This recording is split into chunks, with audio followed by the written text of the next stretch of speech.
School of Economics. We have an event today, Inequalities in South Asian Landscapes. This is in conjunction with the Atlantic Fellows for Social and Economic Equity program. Welcome to you all.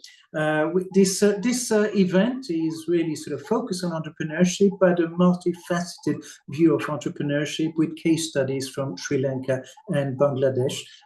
We'll see that entrepreneurship is not just about economic growth or commercial expansion. It cuts across a wide variety of issues: societal, cultural, economic, political, policymaking, and so on. So we'll be discussing a variety of issues in that sort of realm.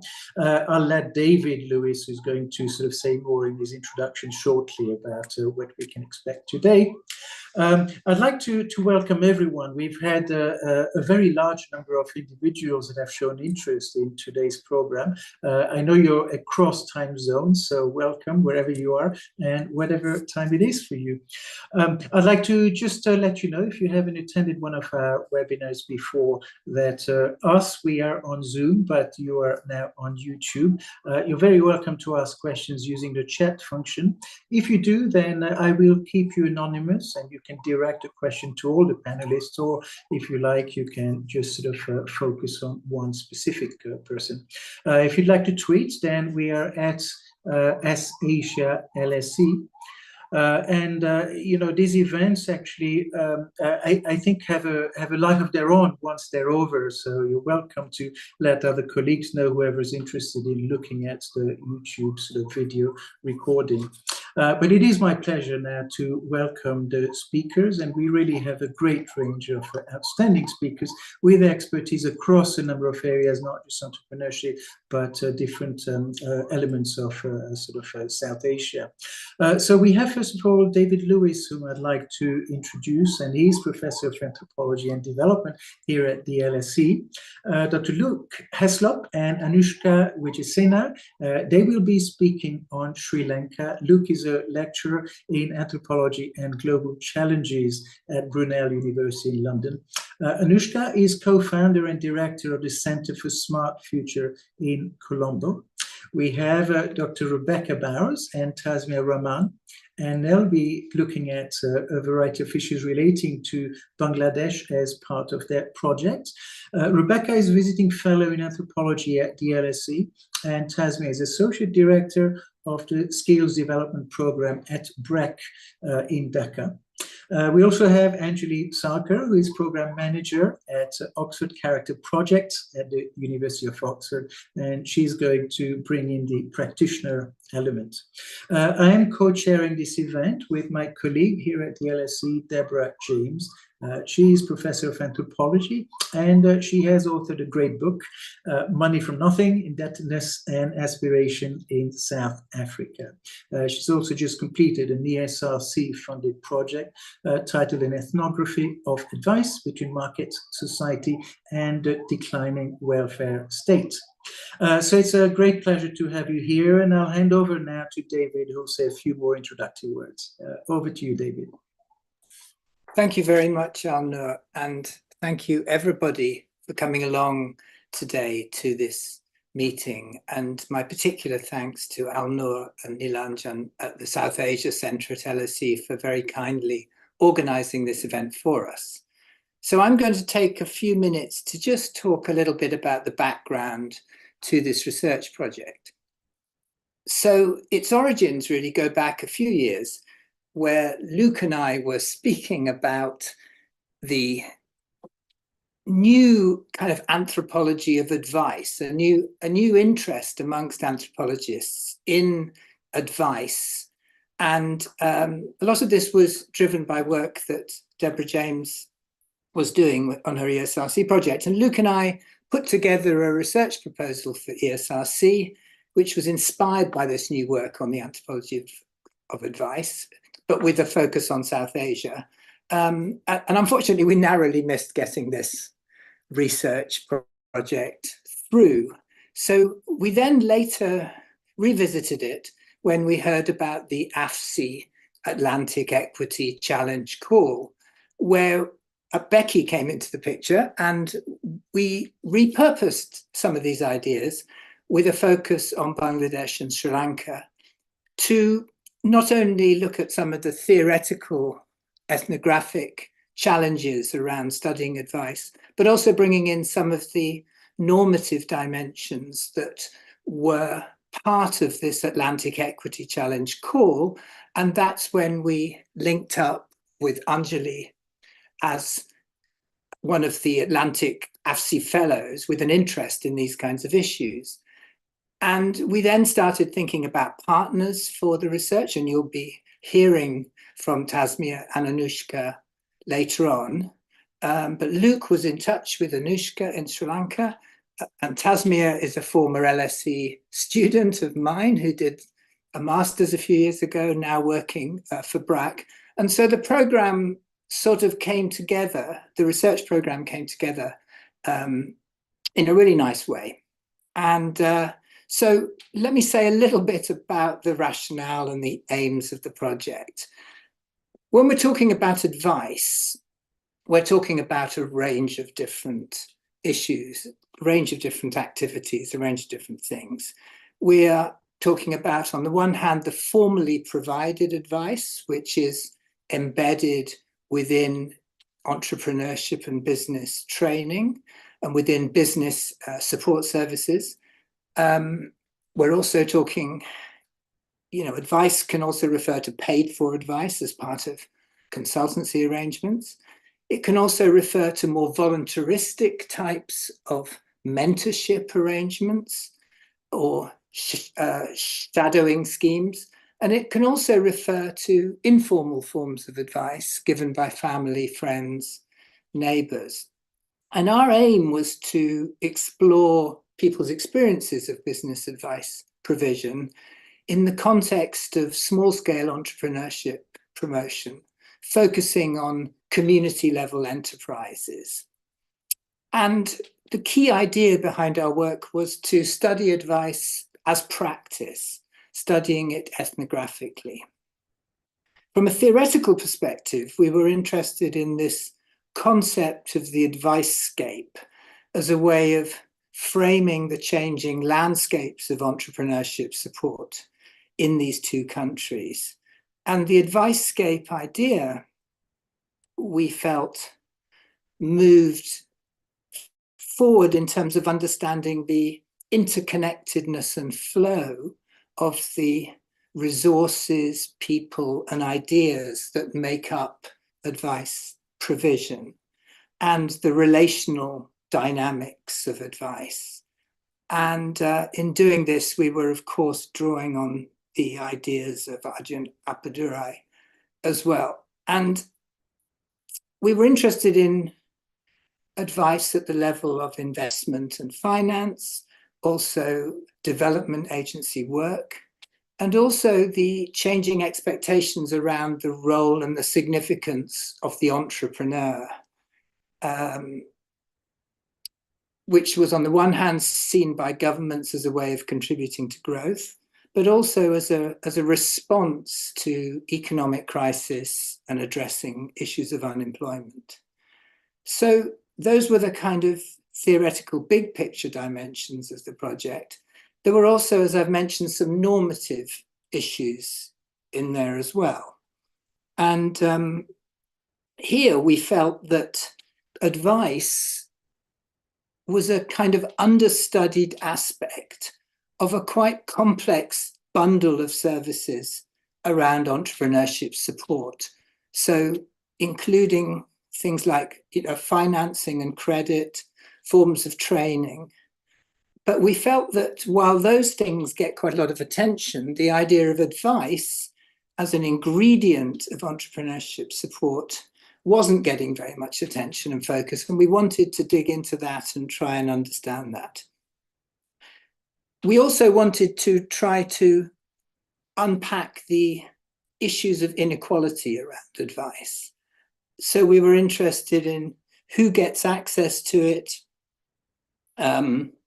who doesn't, the quality of the advice, the relevance of advice. So thinking about issues of gender, issues of class, issues of ethnicity.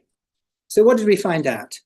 We found out that researching advice is quite a challenge because advice is quite an elusive subject. You can try to grasp it, you can try to observe it, but there are some challenges around tracking and tracing advice and the relationships around advice, and maybe we'll talk about that a bit later. But we also saw how advice forms part of the growing dominance of a kind of business and development paradigm.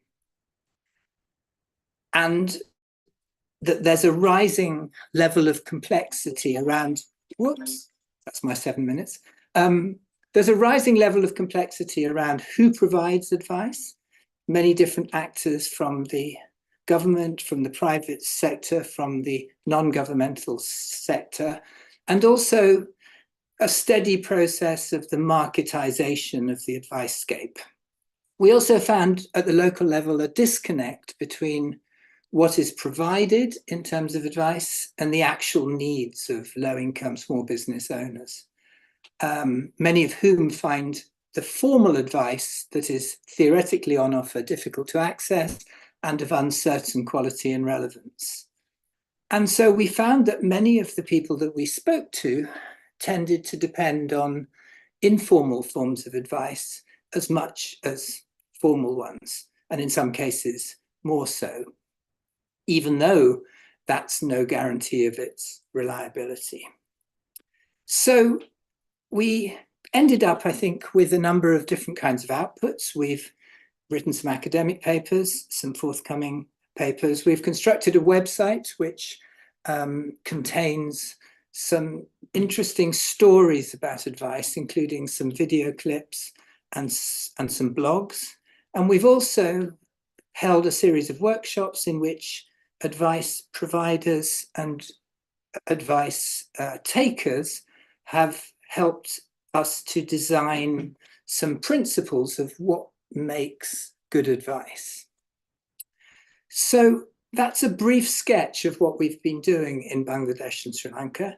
And what we're interested in today is to talk about the implications of some of this, but also I think to get some ideas about where we could take this work and this approach next. We're interested in follow-up, and we're interested in ideas about next steps. So let me leave it there. I think I've gone slightly over my time, but I'm going to hand over now to Luke and Anushka to talk in more detail about the work in Sri Lanka. Thank you, David. And thank you to the South Asia Centre for hosting this conversation today.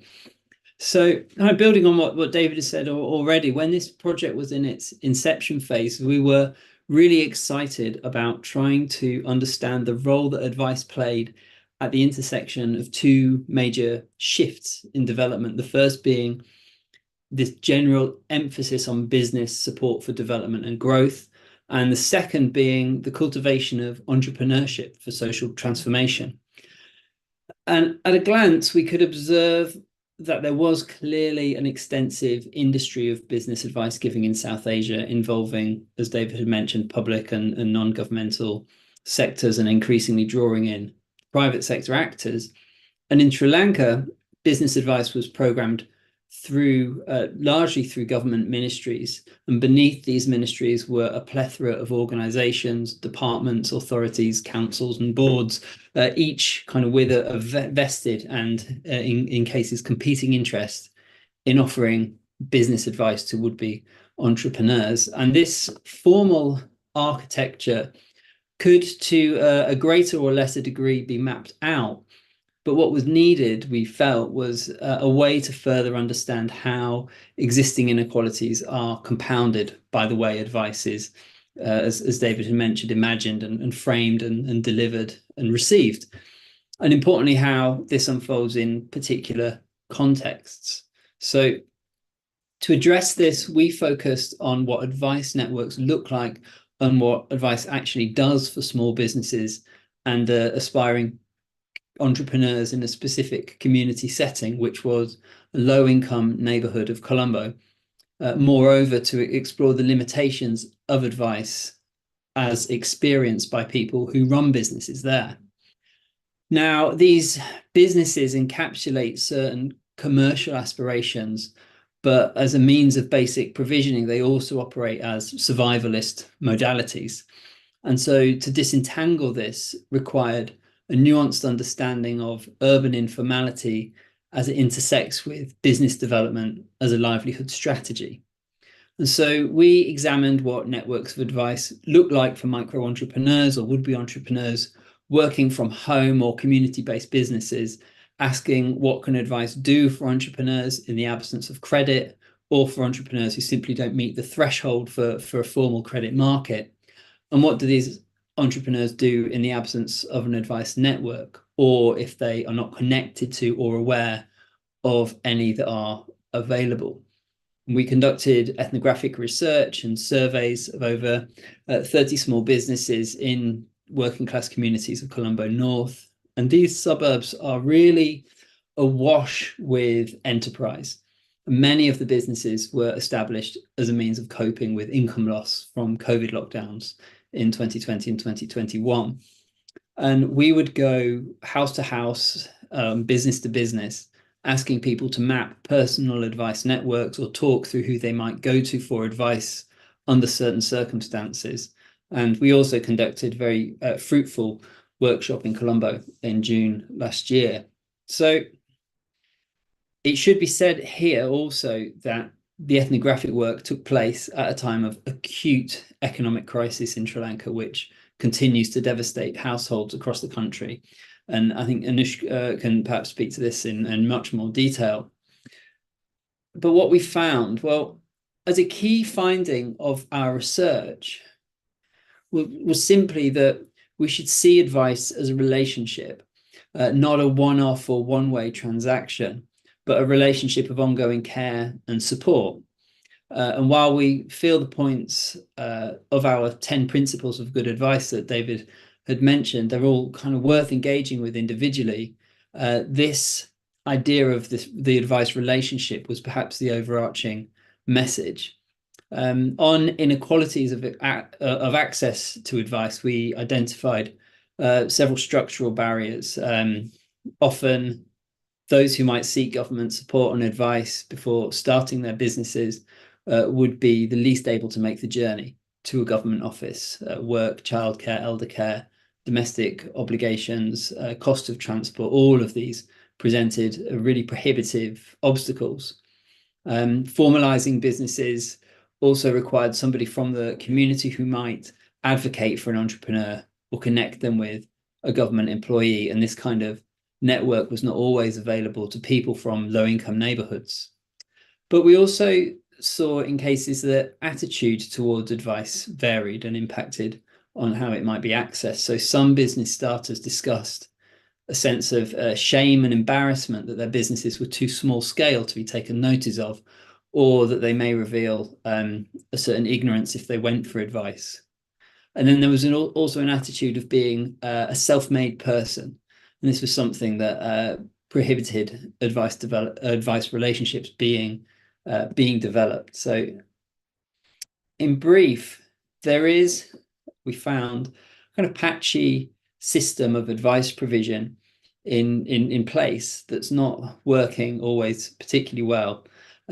And secondly, that better advice relationships could amplify the efforts and ingenuity being shown by these households who are trying to cope with a range of adversities.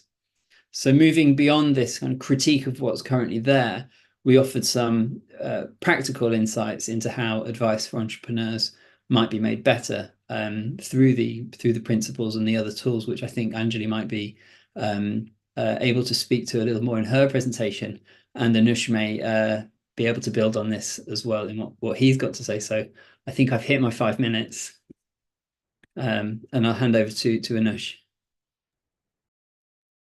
Thank you, Luke. Hi, everyone, and it's a pleasure to join this South Asia Center session. I'll just briefly add to what Luke mentioned by providing a few points relating to the context of this work, the context of the findings, and also now the context of using some of the materials, for example, the principles of good advice. So I'll point to three main points. The first is that the economic crisis in Sri Lanka is far from over, even though there is now some macroeconomic stability. And even during the course of this research, the extent of distress at a household level and also at a micro enterprise, community enterprise level, the cascading impacts of high price levels, inflation that topped 70–80%, weak economic activity meant that these enterprises were continue to operate in very difficult economic conditions. And these challenges have also been shifting. So even in the communities we interviewed, they had the context in which they were struggling related to shortages of raw materials, fuel, gas, and so on, and difficulties in sourcing other inputs. And it was interesting that linking back to the Advicescape, as it were, we found many instances of peer advice giving. For example, peer advice around how to source these scarce inputs, how to get access to fuel and gas and other things that weren't available because of the acute economic crisis and all of the supply chain challenges that came with it. And it was very interesting to see that kind of peer advice giving at the community level. Luke spoke to the point about existing inequalities getting further exacerbated. And one of the challenges in such a difficult economic climate is that even visiting one of these formal advice giving centers, where we did find good, very proactive officers and interesting programs, even the journey of going there, the cost of fuel, the cost of the bus ticket, the cost of income foregone was often prohibitive. So this first point around the severe economic crisis and how that relates to how advice is sought, what types of advice givers emerge, and inequalities around advice seeking was interesting. The second point was around, for me, around the government's ability, given that Luke mentioned that the predominant force in advice giving in these communities is government institutions of all types, local councils, youth ministry, centers of small enterprise development, and so on. But now we are in this situation where the government has extremely little fiscal space, and everything from staff allowances, even transport allowances for advice givers to go to communities, fuel to pay for their motorbikes to go to communities and give advice is severely curtailed. So their ability to actually be relevant in the spaces where their advice is needed has been extremely tightened. So which is why I think some of the findings that came out from this about how advice can be given better, potentially what good principles could be adopted, become useful, because now even the limited interactions that they might have, perhaps less than before, given these difficulties in getting to those spaces, the limited interactions they may have could potentially be better quality, as Luke mentioned, better relationships. And I think what was also interesting for us was that a lot of these institutions were perhaps less prominent government institutions, not those iconic enterprise-facing institutions that tend to attract a lot of development agency assistance and part of these entrepreneurship development programs. And frankly, for me, I'd worked a lot on SME development, and these are not agencies that typically come to the fore. So it was very interesting to see the kind of advice and the relationships they were having. And now going back to those agencies, my colleague Nimaya actually went back and met them to give this beautifully designed poster capturing some principles of good advice. It was interesting to see their reaction because they felt recognized. They felt that their work is important, and they were able to think about how the limited interactions they will now have could be better quality. And my final point is around the finance piece. So the pressures on formal financial institutions. And yes, these communities do have a lot of predatory informal financing also, but just focusing on the formal financial institutions, these financial institutions are becoming more risk averse as economic conditions have worsened, more risk averse at lending to micro entrepreneurs. And there was recent government decisions to introduce less freedoms for financial institutions to go after errant borrowers. So they're becoming more risk averse. And this has now meant that even the financial institutions have to turn to more quality relationships with their borrowers in order to get good borrowers, retain good borrowers, fewer but better quality borrowers. And one of the folks we went back to give these principles of good advice poster was a non-bank financial institution. And it was interesting to see how they received it. So I think I'll end there with the 3 points, but just to also highlight a personal reflection for me around what an output or what a findings document could look like. It wasn't a report. I think for me, it was the first time that these lessons and these principles were captured in a custom designed poster format where we thought a lot about the icons of it and so on. And I didn't expect these institutions to receive it well. My colleague Nimaya, who went and met some of them, had received this document well. And I think for me, it was also this, at a time when there's so much complexity, so many pressures on their budgets, on their activities, receiving something perhaps that they can visually look at and kind of relate to, rather than a report, rather than a guidance document or a toolkit, perhaps makes it some of these outputs more approachable. So I'll stop there just to summarize and just to add to what Luke mentioned. Thank you.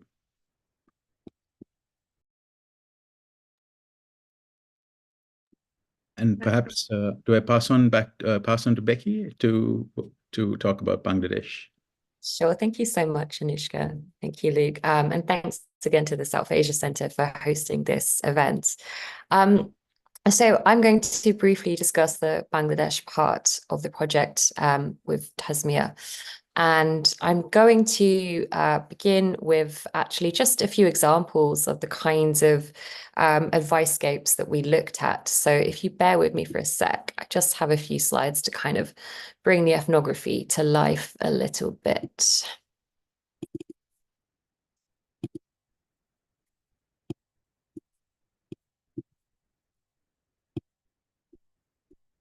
So our research in Bangladesh began primarily in Dhaka. And in Dhaka, we worked with an array of organizations. We started, there's a similar context to Sri Lanka, where we have this youth bulge, we have this pressure on building businesses, on building entrepreneurs, on creating alternatives to formal employment that no longer, caters for the amount of educated younger people. So we worked with a number of organizations. We partnered with BRAC, and we focused a lot on skills building. But we also explored the differences between rural and urban areas, and in particular, the intersections that we saw in inequalities in Advicescapes. So this, for instance, is a mentoring and incubation session in Dhaka, and such events are incredibly common. this is actually aimed at more kind of middle-class youth. We did notice a very distinct kind of class segmentation across Advicescapes, across also in terms of startups versus SMEs. So the kinds of language and discourse and funding that those attracted itself was actually very interesting just to observe. We also worked with businesses, smaller businesses and entrepreneurs in the Geneva camp, so in various Bihari settlements in Dhaka.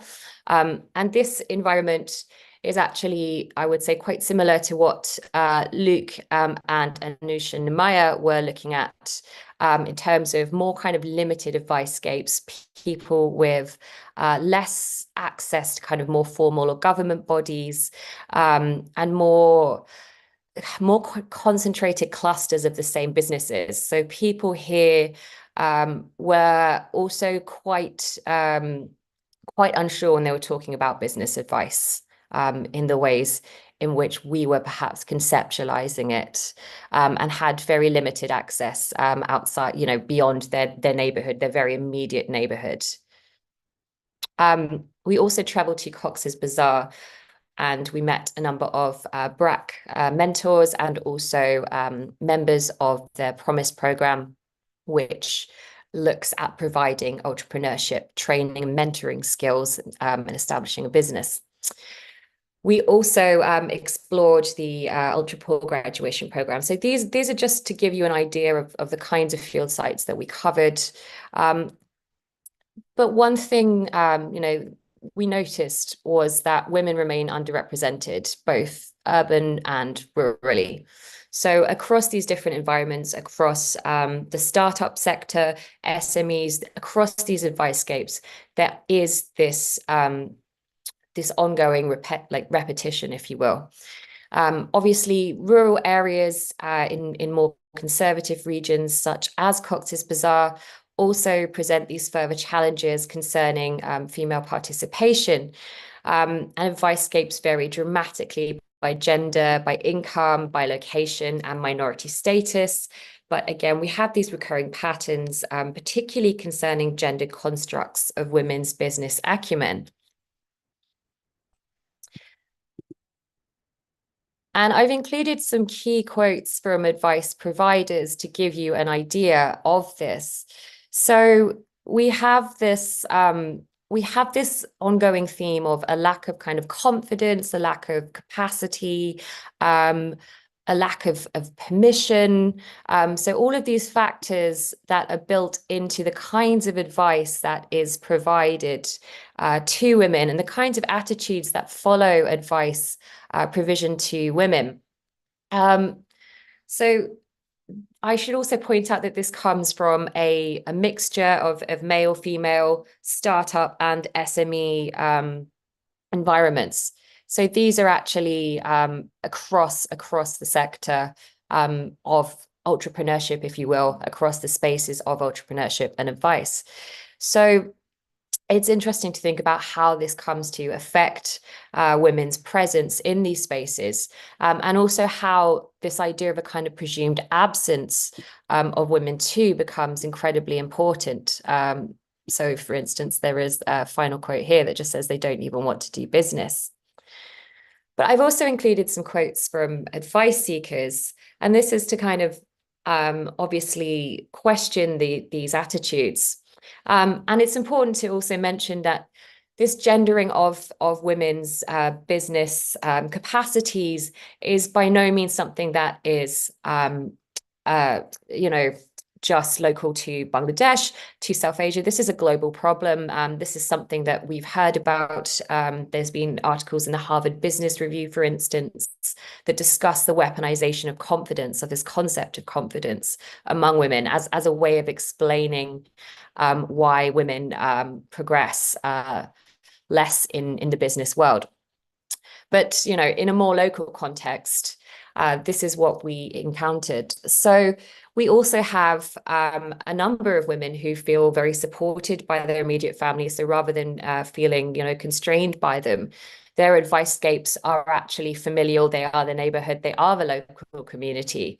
So whereas sometimes people might think this is actually like a restricting impact, it can actually be very empowering, especially in terms of more informal advice spaces. We also saw a huge increase in the online advicescapes too. So following the pandemic, there has been a mass increase of mobile data, mobile internet access in Bangladesh. But it's important, again, to remember that this also is gendered, and there is intersectionality within who is able to access this and the uptake. So our findings were that advicescapes do remain inherently gendered. This is across rural and urban spaces, across business types, funding, and also the overall language of business advice.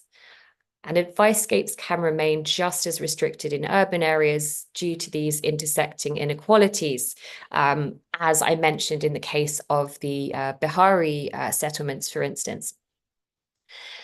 And so what we found was that the efficacy of business advice needs much further research and tailoring, and this includes user-led consulting and further analysis of the connections between formal and informal avenues of advice, which can also prove important in supporting SMEs in particular.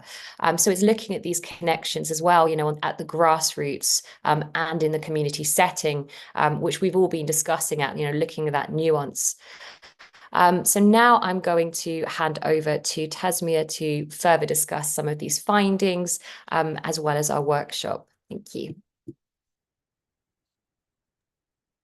Yeah, thanks, Becky, and thank you, everyone. It's great to be here. So I'll just make 4 points.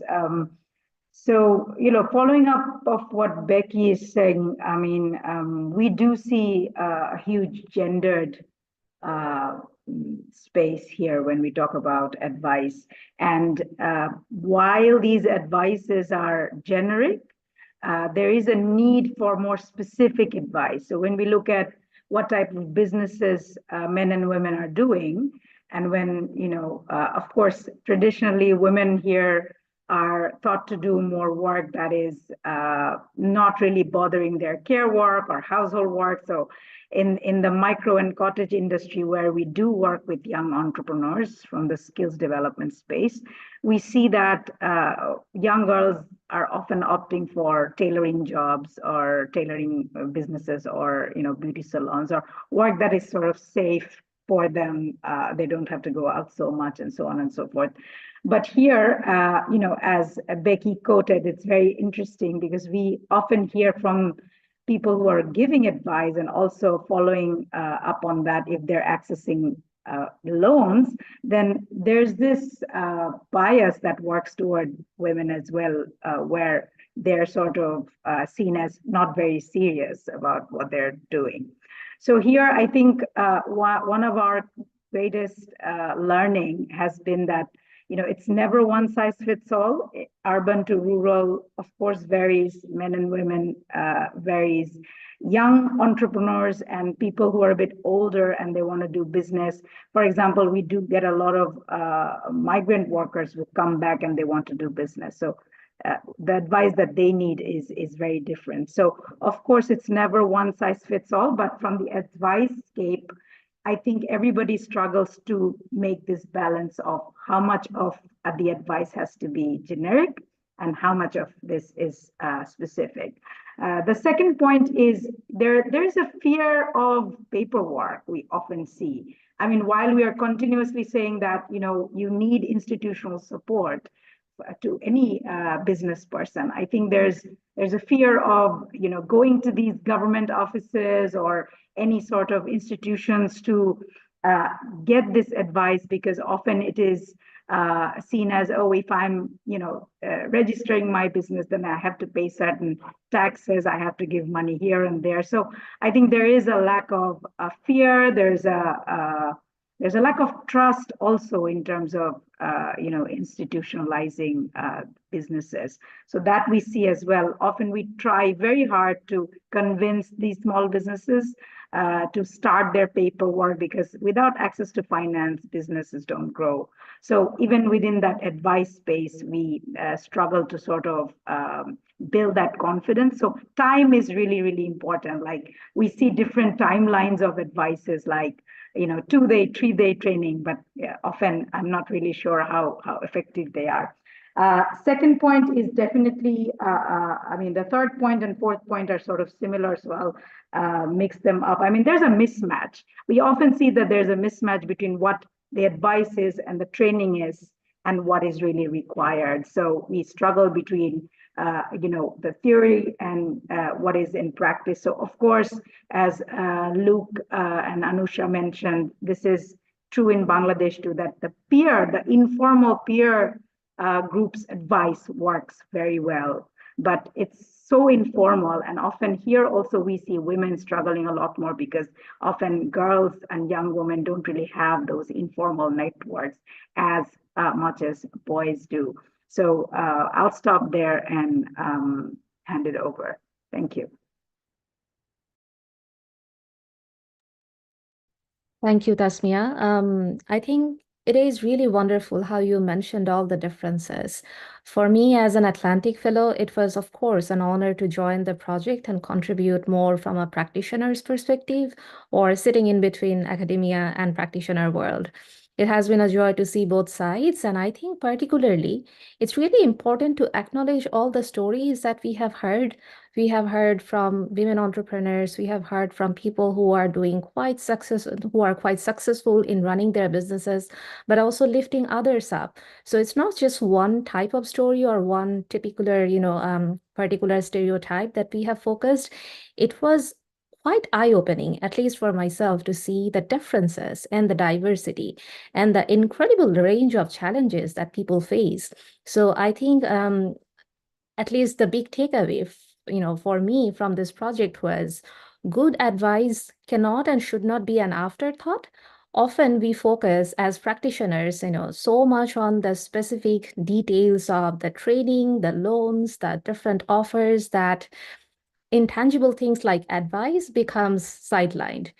But I hope that anyone who has been exposed to this project, or who have people who have come across some of the products and posters and other resources that we have put out there for practitioners, I hope they will be able to look at the word advice from a new perspective and take it more seriously, because so much happens here. An entrepreneur is never an isolated individual. We heard stories about how different, often accidental, instances and chance encounters affected people's businesses in very serious ways. And a lot of women, actually, they shared very candidly how they tried to do something, and despite having all the qualifications, they did not get the right support when they needed it the most. And they also talked about other women who have all the qualities, but simply they do not have access to the networks. So I think a couple of people have already mentioned about the relationship nature of advice. So it's another big thing that came back again and again. And it's a very important point for practitioners to remember, that good advice should be relational and never transactional. Again, that's something for us to think about and really ask ourselves, are we doing enough to make advice relational? Are we doing it enough? Can we do it better in different ways? So I think this project really opens, I would say, rather than offering very concrete findings, it really opens a portal. It really opens up new ways to look at the word advice. It opens doors for looking at the whole advice ecosystem, which at least we have found is very unequal. Who you are, how you look, who you are connected to. Are you based in the city? Are you based in the rural area? Everything matters. Everything matters. And it's this wonderfully complex web of relationships that really shapes what type of advice you are going to get, if any. So I think often it's quite easy and tempting to just look at the entrepreneur as an individual and say that here's the training or here's the advice, make the best use of it. unfortunately, things are never as simple. So I feel that this project and all the different resources that we have made accessible on our website and through various channels, this should be a huge help for practitioners out there who try to incorporate that in different ways, take some inspiration for their trainings, workshops, many other things, because it's in our interest to make advice better. You know, whether you are a practitioner or an advice seeker or someone in between, definitely there are ways to do it a lot better. And I feel that this particular project and all the outputs that we have talked about, it's only the beginning to do something much bigger and more interesting, hopefully. So yes, I'm very conscious of time. So handing it over to Deborah. Thank you. Thank you very much to all of you for your extremely interesting comments. So I've had the advantage of reading a paper, which I think some of the participants of this project co-wrote, but I've added a lot more from what you've been saying now. So I'm going to try and put together some kind of vaguely coherent response, given that I'm not, my work and advice was actually much more about advice offered in welfare and that kind of situation in the British setting and not really to businesses. So I don't know that much about businesses, although I must say that I remember reading at the beginning of a course I've just been teaching, this very inspiring piece by Geertz, where he talks about entrepreneurs, and he talks about different kinds of entrepreneurs in various settings in Indonesia, one of whom was kind of culturally dislocated from his setting, but still quite a go-ahead person who was able to kind of instrumentalize his arrangements, and another one who was so embedded in his local cultural context that he didn't seem to be that able to advance. And so I always am mindful of this piece by Geertz when I think about this. And then I had the advantage to also read the introduction to a special issue that Luke and somebody else, I forget who it was, but they co-edited a very interesting a special issue of, I think it was Ethnos, in which they talk about salespeople and those who do marketing. And I find that very interesting because in anthropology, there's a tendency to distrust the market in every way possible. It's often thought of as the ultimate kind of evil. It's the sort of encroachment of neoliberalism, and market relations are by definition commodified, and they don't seem to have morality at their heart. And that's why I find this, reading that article that Luke wrote, co-wrote in this thing, sort of drawing attention to the interesting conundrums that salespeople are often in, and almost taking these seriously rather than just thinking, oh, it's more marketization, we don't like the market. So for me as an anthropologist, all of this has been very instrumental and interesting. And similarly, what David said at the beginning, which is there's a new kind of tendency to bring in business and development and sort of focus on entrepreneurship. Again, many anthropologists dislike the word entrepreneurship because once again, they think it's all about foisting responsibility back on the individual for creating their own sort of money and for creating their own well-being, whereas in fact this should be a social thing. It should not be up to the individual. So I find this whole project kind of challenges that and draws attention to the possible ways in which entrepreneurs may indeed build up sort of good businesses, reputations, and you know, ultimately advance in this way. But at the same time, there's all these things that seem to be hurdles in en route to that. And of course, this is what your project was about, trying to find out how those hurdles can be overcome in different kinds of ways. So one of the things that struck me when listening to all of you was how, in a sense, it's the people higher up the scale with whom I guess you weren't really dealing that probably can access both the loans and the advice that they need. Whereas those lower down the scale who probably need it more are the ones who can access it less. And so there's a weird paradox at the heart of all this. And I'm sure that the kinds of interventions that you have managed to do, including, I thought, that whole idea of bringing the poster to people was fascinating, because the mere fact that it gave people recognition and made them feel sort of proud of what they'd achieved and that they'd been somehow kind of registered in the world out there, I found that absolutely fascinating and really well worth taking away as an important message to think about. So beyond that, I was very interested also in the kind of story about these women in both of your settings. You discussed the role of women trying to set up businesses and how they ran into kind of problems, partly because householders, maybe neighbors, etc., felt sort of disparaging about their efforts. I wondered whether, and I found that quite strange, because you hear so much about in the Asian setting the role of microfinance, which I've heard people say that borrowing from microfinance organizations for a long time has almost made women more acquainted with money and much more able to deal with it. But yet you still get this interesting kind of gender construct coming in. Women aren't really able, they don't have business acumen. I'm sure none of which is probably true, but I was wondering, how is this something that's coming from women's own households, or is it coming from the broader community? And how come this kind of weird, basically very inaccurate perception is still out there? I found that quite interesting, given the fact that there have been many changes over time. What also interested me a lot was this idea of user-led consulting, that there should be more research into what users really want, because perhaps it's the case that often there might be organizations, and you talk in the paper about a whole proliferation of different organizations, that they maybe have an idea of what is actually needed, but that really what's really required is some more kind of finding out from the people down there what they do in fact need. So that struck me as an interesting point. Now, another point that struck me when I was listening to all of you was this idea that it's almost like maybe you need to be trained to know what advice you need.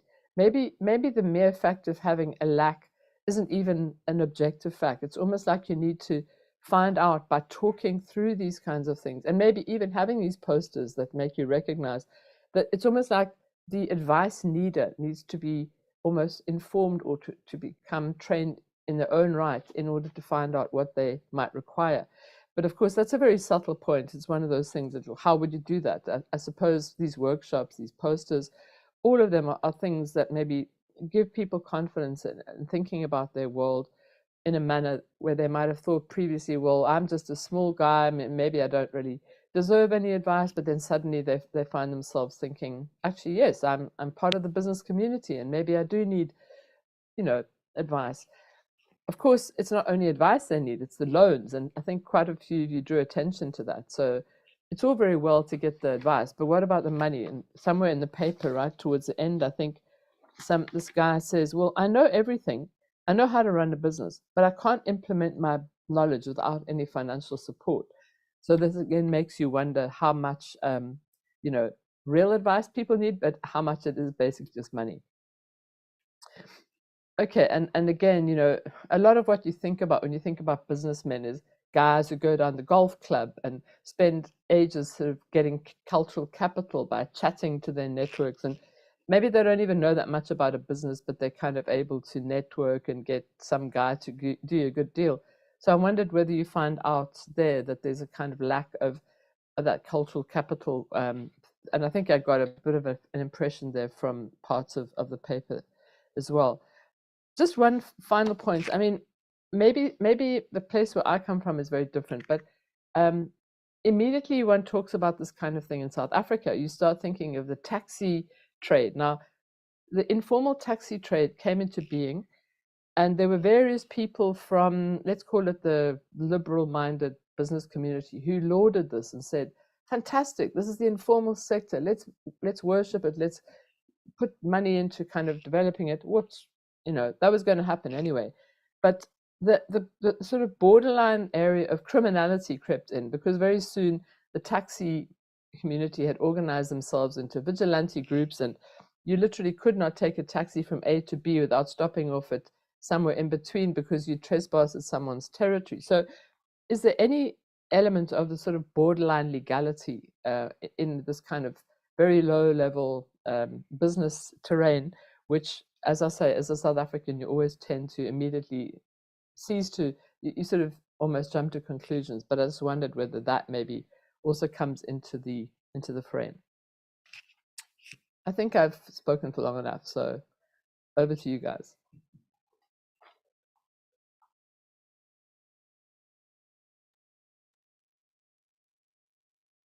That's amazing. Thank you, Deborah. Where shall we go next? Alnoor, do you want to jump in and kick off a discussion? Yeah, sure. Yeah, I'll make a few comments and then maybe we can have a discussion. We may even get a few from the audience as well. But really a fascinating sort of set of issues that have emerged. You know, the interesting thing from a policy-making angle, and I'm perhaps more familiar with India and Pakistan, but some of the issues are very similar in that policy-making around the idea of economic growth through entrepreneurship and startups, you know, is strewn with inequities that are embedded in the policy making itself because of some of the underlying currents and issues that have always been there, and I think that's come out of this study as well. But you know, just a few things that struck me as being sort of really quite interesting indeed, as you know, Debbie said. One relates to the idea that cultural factors seem to moderate the nature of counsel and advice that's given to entrepreneurs and potential entrepreneurs. And I've seen it elsewhere, and I think this comes loud and clear here. You know, the size of the business might sort of have certain implications for the type of advice that you receive. The status of that business specifically and of the incumbent, the startup sort of founder, has implications for the type of advice that's being received. I think by the same token, depending on what the source of advice is, who is giving the advice, it becomes interested advice in a sense. It becomes, in a sense, politically embedded, the sort of advice that you receive, depending on the source of the advice. And I think that's also, you know, from the various sort of cases here, I think that's come through quite well. The one thing that I've seen in very many places, including in the Western world, is this notion that, you know, you look at the riskiness of a project and you have maybe venture capitalists, business angels that make an assessment. But here, I think what we've seen loud and clear is that the state of the nation, the economic environment at the macro level, becomes sort of intertwined with the, you know, the specifics of the situation of the startup. And sometimes that intermingling doesn't help. Certainly not the founder, but it also doesn't help the policymakers who are trying to achieve certain things. So, you know, I think that confounding of you know, the macro and the micro is problematic, and that in itself maybe ought to be looked at in one way or another. I've done a bit of work with women entrepreneurs in both in India and in Pakistan, and I think the issues that you mentioned sort of come through in those countries as well. The one thing that I found, which I think Tasmiah sort of mentioned, is, you know, the focus of entrepreneurship by women is partly moderated by the extent to which they feel safe engaging in that business.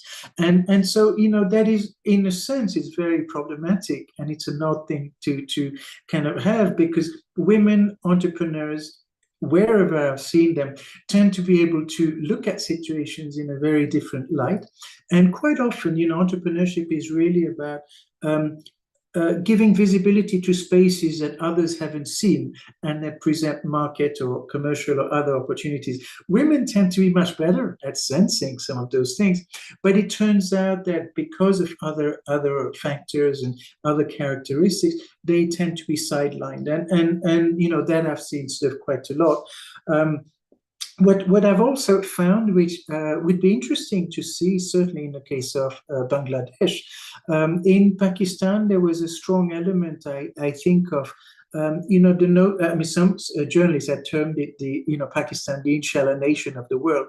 And this notion that your ability to succeed as an entrepreneur is partly dictated by, you know, I guess the cards that you've been dealt with. So fatalism is part of the extent to which you might see yourself being a successful entrepreneur. And I found that looking at India, it's a very different perspective where the sky's the limit, you're the master of your destiny and all of that. And it's really quite interesting how religious beliefs in a sense, place boundaries around one's notion of the ability to achieve as an entrepreneur. And it'd be interesting to see whether you've also picked up a little bit on that. I think there was a mention that was made about women being seen as not being that serious when they ask for money, and I've seen it elsewhere. But I think if you read the Entrepreneurship 101 type of book, they'll say it's relationships and networks, it's access to finance, it's your knowledge, and it's access to technology. And these are kind of 4 factors that are presented as being the foundational stones for entrepreneurial success. And I think well, technology hasn't been mentioned so much, but I think you've picked up on the 3, and this really brings them to I think somebody had mentioned this lovely kind of quote about genericity versus specificity. Where do you draw the line in terms of reflecting how generic the advice should be based on textbooks of entrepreneurship, and how specific should it be in relation to the actual situation? And in a sense, that brought a last point that I wanted to make, which is that in all my sort of understanding of entrepreneurial success and failures and just activities, context tends to trump the general about entrepreneurship. It is the context that determines how successful or how much lack of success you might have. And in a sense, across all contexts, I've seen context matters more than anything else. And I sense that a lot of that has come through from the case study. So really, absolutely fascinating. I think it's a great project. David, you might want to take on a few questions, but I thought it might be a good idea to hear from you as to what you'd like to do next. Yeah, I think, thank you, Alnoor, for those observations, and to Deborah as well for raising some really interesting points too. And I think perhaps we should get other members of the team to pick up on any part of what's been said that is particularly interesting or relates back. I think if we can get the discussion going that way, I think that would be very good. And then we can also hope that perhaps people who are in the audience might send in a question as well through the chat. We would love to have some questions coming in from people from outside to see whether people agree or disagree, or how people respond to some of the points that have been made, because it has been quite a wide-ranging discussion, and I think it raises a lot of issues. So I'm reluctant to just pick someone out, but I don't know, maybe Anushka or Tasmiah, do you want to push, would you like to? Oh yes, Anushka's put a hand up. Thank you. Thank you, David. So just 2 brief observations, particularly picking up from some things that Alnoor mentioned. The first is, and this links to perhaps questions around where some of this work might head for us in Sri Lanka. The context does matter, and I think what we're seeing, particularly around cultural attitudes towards entrepreneurship, particularly the gendered aspects of it, which even Becky mentioned. Interestingly, the economic crisis and the severe pressures on the household budget seem to be changing, seem to be having some changes around those cultural attitudes. And that's perhaps where some of the research at CSF we might be doing, looking at entrepreneurship as a necessity, as a form of survival, versus entrepreneurship as a choice or a career path, particularly in these low-income communities in the city. So, and interestingly, it has been a lot of women who have started businesses out of the crisis, because we've had multiple shocks since the Easter Sunday bombings 2019, COVID-19, and then this severe economic crisis. And so it's women who have who perhaps didn't work before, who are having to set up these community-based small businesses and doing whatever it takes to supplement the household income. So it'll be interesting to see to look at that and the role of economic crisis and debt distress at the household level and what that has done to change attitudes towards entrepreneurship. And that is a whole new set of entrepreneurs who don't necessarily start off the journey like a determined startup does, where they look out at the advice ecosystem, look out at where they can seek advice and deliberately pick institutions to go and seek advice from. Whereas could it be that these women are more reliant on advice that's available within the community, peer advice, and so on.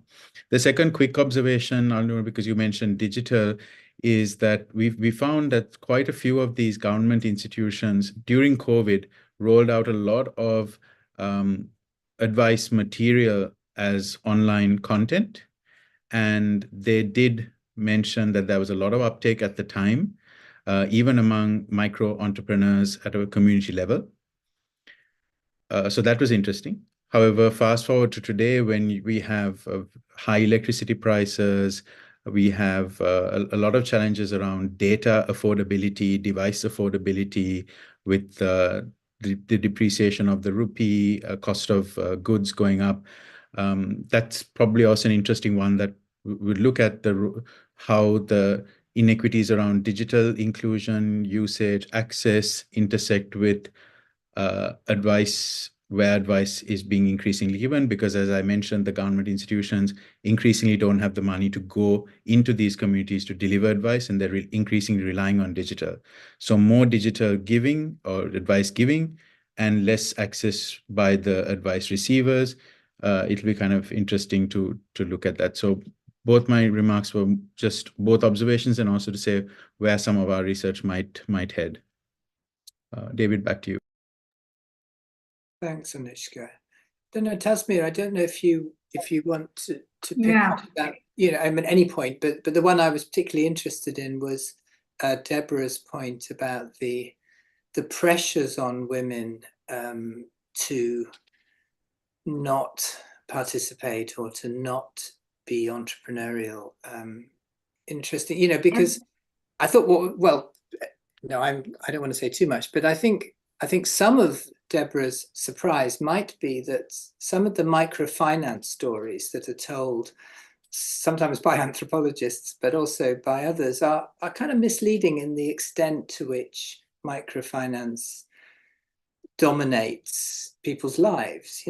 I don't know, but I'd be interested in your thoughts on all of that, Tasmiah. Right, thank you. No, I think there has been tremendous progress.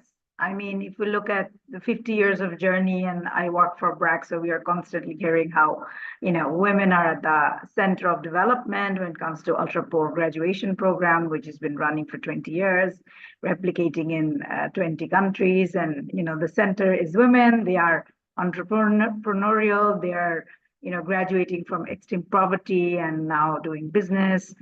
And then, of course, access to finance for microfinance is, again, centered around women.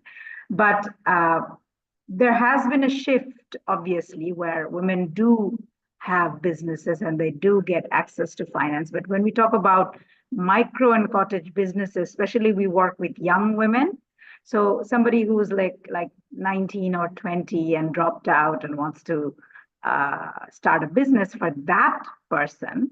And, we have a youth bulge, so 1/3 of our population is young and 50% of that are women. So we often see that there's a gendered idea when a girl wants to do a business, she's never doing a business on hardware support or lead machine or, not something out of the ordinary. She's always either wanting to be a tailor or a retail shop owner or a beauty parlor owner because it's just accepted. So and on the one hand, it is the family, society, and community, because I think at the core, when we speak to them, it's about it comes to governance really, because their families are not feeling safe that, oh, my daughter is going to go, she's a single woman, she's going to go do a business in a marketplace till 10 o'clock, she's not going to come home, so she'll never get married.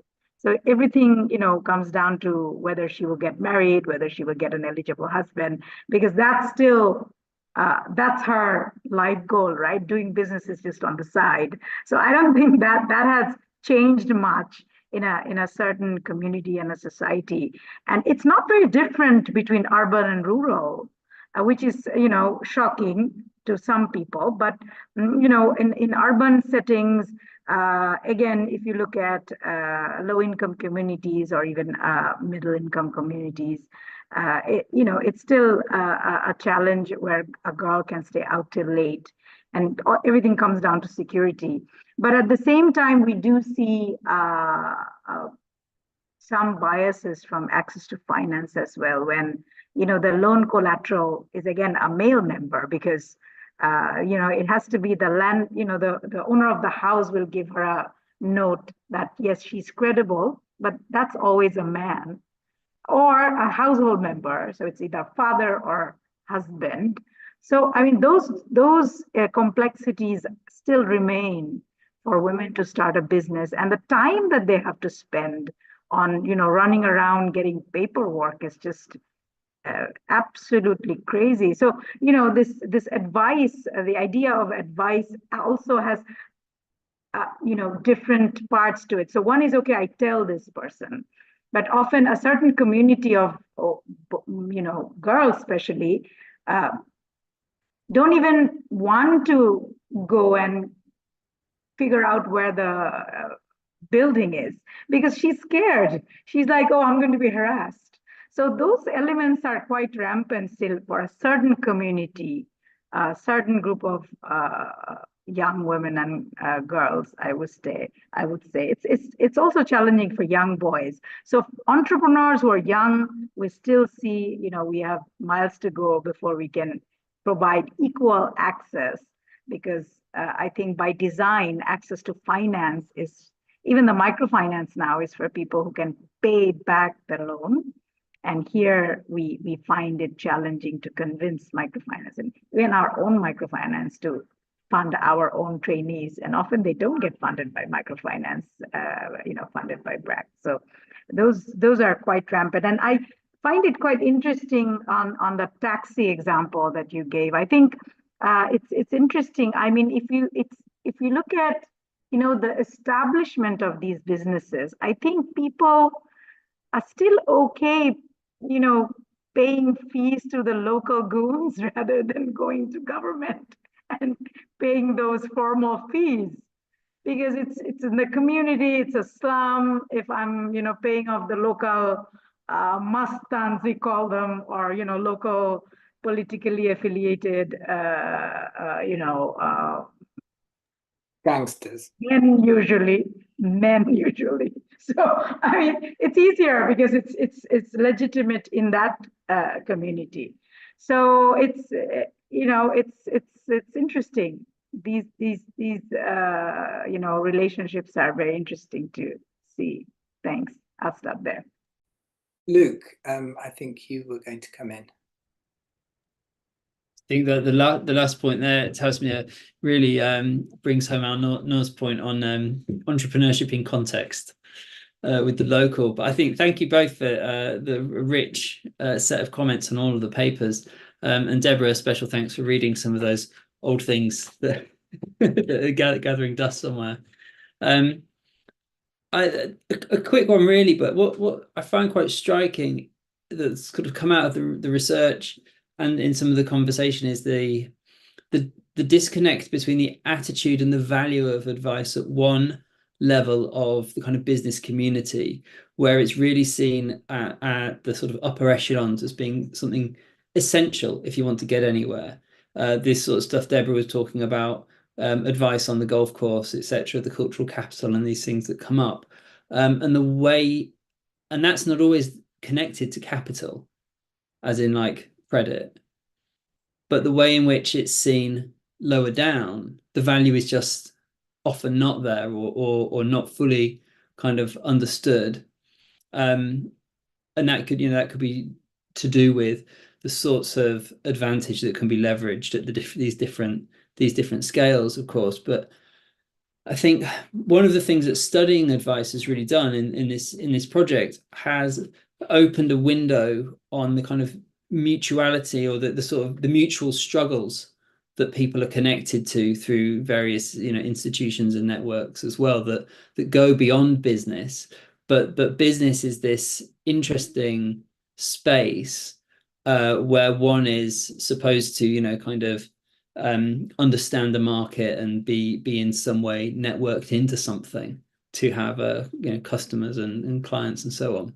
So business has kind of been ahead of the curve in terms of realizing some of the big issues that are going on for these communities, or looking at advice and seeing how that's connected to these other issues.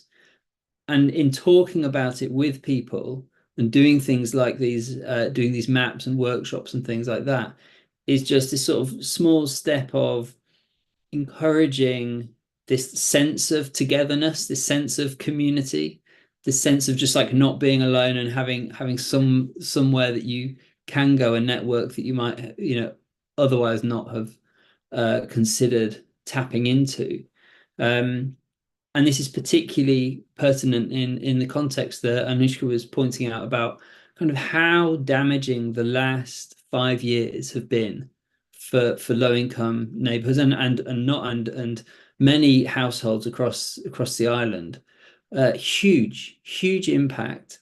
And one of the things that has really come through in some ways as being people's first ports are these kind of not initially self-appointed, but community leaders who kind of come to the fore, who've been connected to previous development projects, not necessarily through credit schemes, but through like participation and participatory development initiatives that are all about this kind of community building stuff. There's a kind of legacy there that is bringing people, in a sense, not like together in some overly romantic way, but actually there's a structure, community-based structure, which is the only thing that many people have as a point to go to. I think that's an interesting thing that's come out of it. Very good. I know that we're nearing the end of our time, but I would like to give Becky and Anjali an opportunity to come back into the conversation, and also just to ask, in case there have been any audience questions coming in, we would want to do justice to those, but I'm assuming not at this point. No, okay. Would either of you like to pick up any of the points, or come back to any of the points that have been made by Alnoor or Deborah? I had a few points I was quite Becky, interested. yeah, please do. Go for it. One was Deborah's question about sort of, is this coming from women's own households or the wider community? But actually, it was only really briefly sort of shown on the slides with the quotes, but it seemed that, the women at least that we spoke to, who were especially the women who were involved more with BRAC, there was more sort of confidence and more sort of self-identity with business. And it wasn't, necessarily internalized. It was just more of an acknowledge of one's own sort of structural constraints. But in urban areas as well, when we were, David was also in the early stages of fieldwork with me, interviewing startup founders. We did find that in that scenario, when women were seen as being overconfident, then they were also seen as being like, less competent. So you have this, you have this kind of contradiction in how a woman should kind of inhabit these kinds of spaces, which I found like quite striking. I don't know if David or Tasmiah or Anjali want to add anything to that, but just that, yeah, it's never really that straightforward, is it? I fully agree with that. For women, at least in my limited experience, there doesn't seem to be a win-win. Either you are a good businesswoman or a good homemaker. It's always a big OR with these capital letters, and no one seems to have a solution. Many women who are really successful small entrepreneurs, they are saying how much sacrifices they have to make in terms of their life, their identity, how their families and in-laws and husbands reacted, and they are, even after being so successful, they are still dealing with a lot. So it really seems like a huge puzzle that, that is quite problematic. What will it look like? What will it look like to become a successful businesswoman and a good mother and a good wife and an acceptable person in the society? So probably, yeah, questions that do not have very straightforward answers, but these are bothering millions of women out there. They do not know, how to have it, quote unquote, all, or at least to some extent that is justifiable, that will not give them a lot of guilt at the end of the day.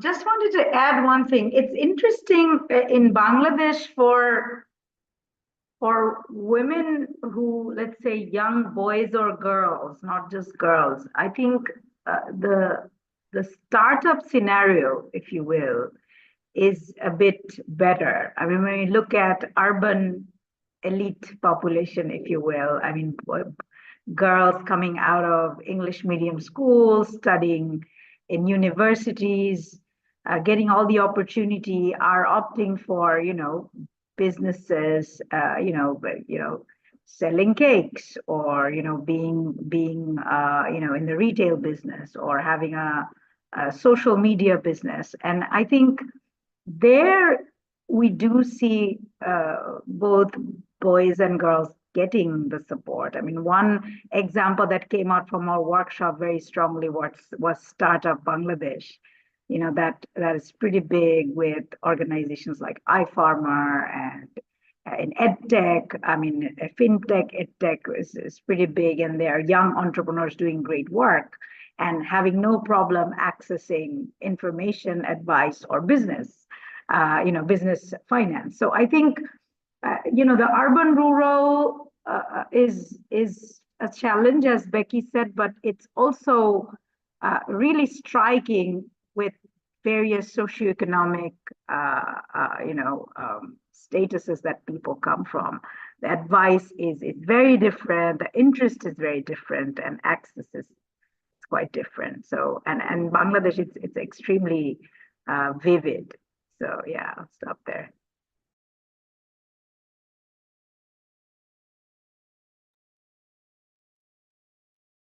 So I think,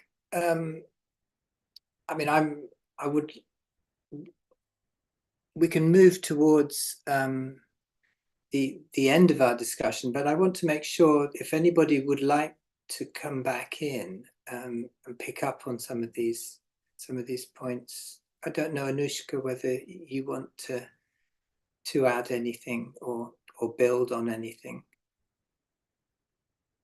I mean, the two things that I would offer as concluding thoughts. I mean, I think one of the things that perhaps we have sort of succeeded in doing in a small way is making advice more visible as part of these contexts that we've been looking at. And I was particularly impressed, I think, by Anushka, your point around this importance of recognition of advice work. And I think that's a really interesting insight that perhaps is something new that we need to think about in terms of next steps, in that this part of the Advicescape, work around advice is, as you were saying, part of the, some of the lower status kinds of, bureaucratic work, and, advice in general not being given the credibility or the visibility that, perhaps it could have. And at the same time, I think one of the other findings that comes out is the need for more user-led thinking around advice rather than the supply-driven. Although, you know, the supply side part of advice is important as well. The other general issue I think that's important is that I think what we've tried to show is that these Advicescapes are productive locations for looking at these kinds of social and economic processes, you know, mutual struggles that go beyond business into community leadership, into relationships with the state and the frontline bureaucrats, as well as with the non-state actors who are involved in Advicescapes.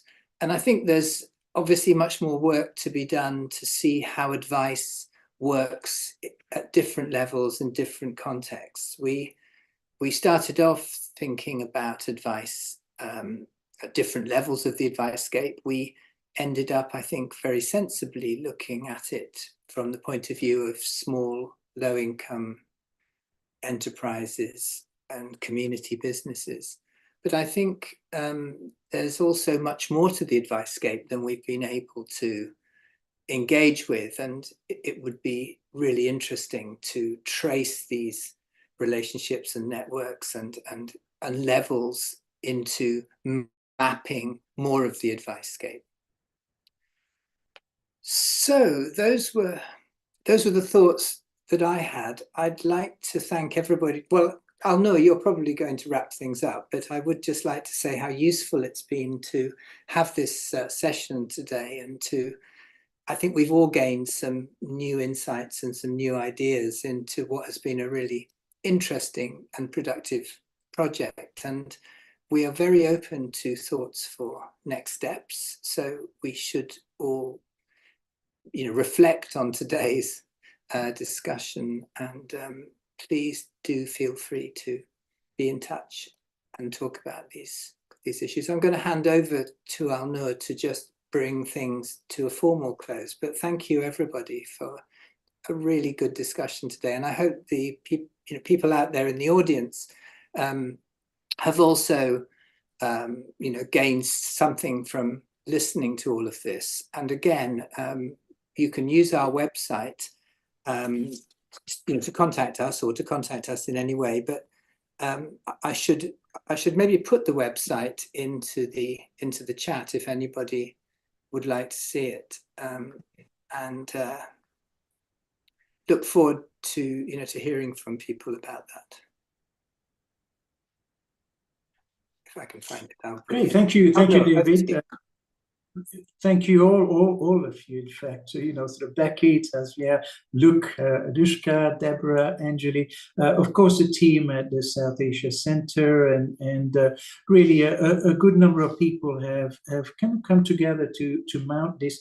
I think the one perhaps last observation that I'd make about this overall project is one of very, very few which cuts across, in a sense, theoretical boundaries, and the idea of Advicescape and the sort of theoretical underpinnings of much of what's been said today. But then it also sort of reflects on the opportunities for interdisciplinarity, anthropology, sociology, economics, and other areas. And then it goes beyond that, certainly with Anjali's point about, the prescriptive and the practitioner type elements that we can bring together. So this is one project that's actually very complex and is covered a diversity of issues. But as an academic project, I think it's also covered a wide variety of areas that actually ultimately have impact, both for scholars and for entrepreneurs and for others, like decision makers and policy makers. But I'd like to then thank you all. Thank you also Nilanjan and the team at the South Asia Center, and thank you to the audience. I know for some of you it's very early or very late. I'm glad you've been with us, and I hope that you join us for future events. So thanks very much, and hoping to see you soon. Bye-bye.